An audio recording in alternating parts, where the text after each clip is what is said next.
Piccola geografia surrealista. Padre nostro, che sei nei cieli, restaci. Jacques Prévert. Il teatro surrealista va in scena su molti palcoscenici, nei caffè, in casa di Breton o in Rue du Château, nel XV arrondissement. I luoghi prediletti da questi signori, a parte Simon Breton, le donne sono rare e stanno sempre zitte, sono i bistrò. Non al bancone, ma nelle salette in fondo, dove i posti sono riservati. Ci vanno a ore fisse come in ufficio. Lì si danno appuntamento, giocano ai tarocchi, ai giochi del ritratto, delle domande e delle risposte. Si tratta di dare risposte a domande sconosciute.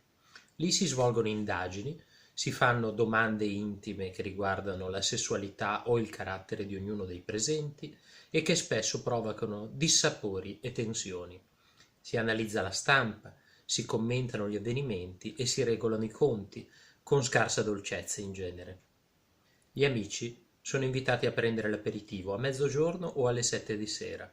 Qualche volta sono lì in veste di candidati all'esame di ammissione. Breton c'è sempre, Aragon quasi sempre. Aragon è il solo al quale il padre del manifesto parli con rispetto e forse con ammirazione. Breton è capace di collere omeriche, Aragon mantiene sempre una calma olimpica. Il suo sangue freddo è molto utile negli scontri verbali.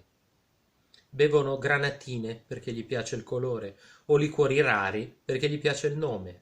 Pick me up, kiss me quick, omnium cocktail, dada cocktail, pell mell mixture, amé picon, porto flip, pastis gascon, mandarin curaçao. Il Chambéry fraisette ha un pregio in più. Apollinaire ne ha scritto nell'Hérésiarque-en-Cie. Ognuno paga la propria consumazione, è una regola assoluta. Breton, che è diventato ricco grazie ai molti quadri comprati quando Kahnweiler ha dovuto vendere il suo magazzino, si preoccupa sempre dei soldi degli altri. Anche Paul Éluard è piuttosto ricco, ma è il solo. I ristoranti frequentati sono quindi accessibili a tutte le borse. Altra regola, l'assiduità, che è quasi obbligatoria. Aragon è molto criticato quando alle riunioni dei surrealisti preferisce il braccio e i braccialetti di Nancy Cunard. Accettano di guardare le fotografie di gala nuda che Éluard continua a mostrare con grande soddisfazione, ma con parole molto scelte si rammaricano delle sue assenze più o meno giustificate. Si sa che lui ama Gala, la quale lo ama così come ama Max Ernst, il quale la ama così come ama Éluard, il quale non si ribella al triangolo, a condizione di avere la sua parte. Ma in ogni caso, quando Breton fa una convocazione non ci sono scuse, soprattutto se le assenze si ripetono.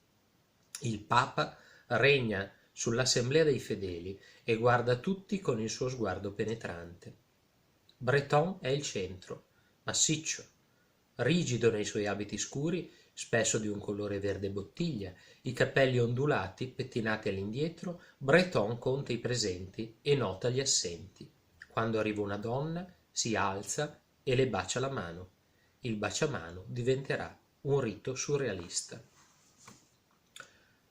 Dan Frank, Montmartre e Montparnasse, la favolosa Parigi d'inizio secolo, Garzanti.